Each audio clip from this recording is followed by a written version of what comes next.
দিকে তাকাতে দেখি 12টা। একটু পরেই ছেলেপিলেগুলো খিদে পেয়েছে বলে মাথা খারাপ করবে, তাড়াতাড়ি ওই জন্য রান্নাঘরে এলাম। এবার ওর বাবা পটল এনেছে, প্রথমে ভেবেছিলাম পটল আলুর তরকারি করবো, কিন্তু দেখছি এবারে পটলগুলো একটু বড় বড়, তাই ভাবলাম এদেরকে আর তরকারি করবো না, তরকারি করলেই তো হাফ করে কাটতে হবে, আবার সেই ছোট হয়ে যাবে, বরঞ্চ এইরকমই থাক, আজকে জমিয়ে ঝাল ঝাল করে একটুখানি পটল পোস্ত বানাই। পটলগুলোকে একটুখানি নুন হলুদ মাখিয়ে নিলাম যাতে একটুখানি নরম হয়ে যায়, দিয়ে ভালো করে ভেজে নিয়ে ঝাল ঝাল করে আজকে হবে পটল পোস্ত। দেশে যেমন এক চক্কর লম্বা লম্বা পটল পাওয়া যায়, সে আপনি ভাজাই করুন আর দরমাই করুন একবারে জীবন জুড়িয়ে যায় খেলে, এখানে পটলটার একটু দুঃখ আছে, বড্ড ছোট ছোট পটলগুলো আসে। তবে খেতে খারাপ হয় না জানেন, খেতে মোটামুটি ভালোই হয়, কিন্তু ওই আর কি দেখতে ভালো হয় না। অল্প একটুখানি সর্ষে পোস্ত কাঁচা লঙ্কা নুন দিয়ে বেটে নিলাম, পটলগুলো এখানে সুন্দর ভাজা হয়ে গেছে। অনেকেই কমেন্টে জিজ্ঞাসা করেন যে দিদি নতুন এই যে শুল্ক রীতি শুরু হয়েছে তোমাদের ওখানে কি ভারতীয় পণ্যের দাম বেড়েছে?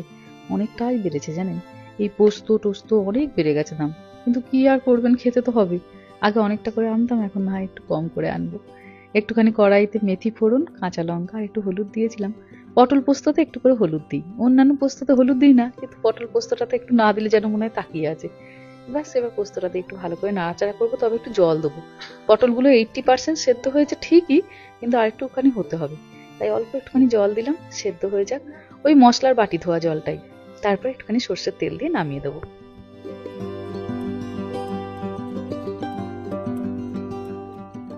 গরম কোনো খাবারের ওপরে যখন এক ফোঁটা কাঁচা সর্ষের তেল পড়ে, গোটা ঘরটা সর্ষের তেলের গন্ধে এমন মমো করে ওঠে, মনটা জুড়িয়ে যায়।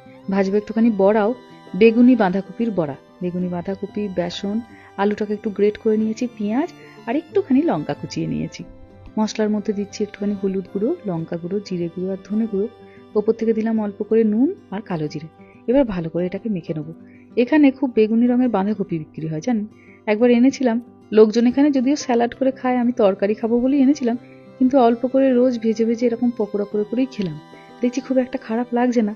তরকারি করলে তো এক কড়াই তরকারি হওয়ার পরে যদি খেতে না পারা যায় তখন তো গোটাটাই নষ্ট, তাই অল্প করে কেটে কেটে একটু বড়া ভেজে ভেজে খেয়ে দেখলাম এর কেমন স্বাদ, তো দেখছি ভালোই, একদিন তরকারি করলেও হয়। ব্যাস হয়ে গেল মুচমুচে করে বড়া, এটা একটু করে প্রথম পাতে দেবো, আর তারপরে পটল পোস্ত।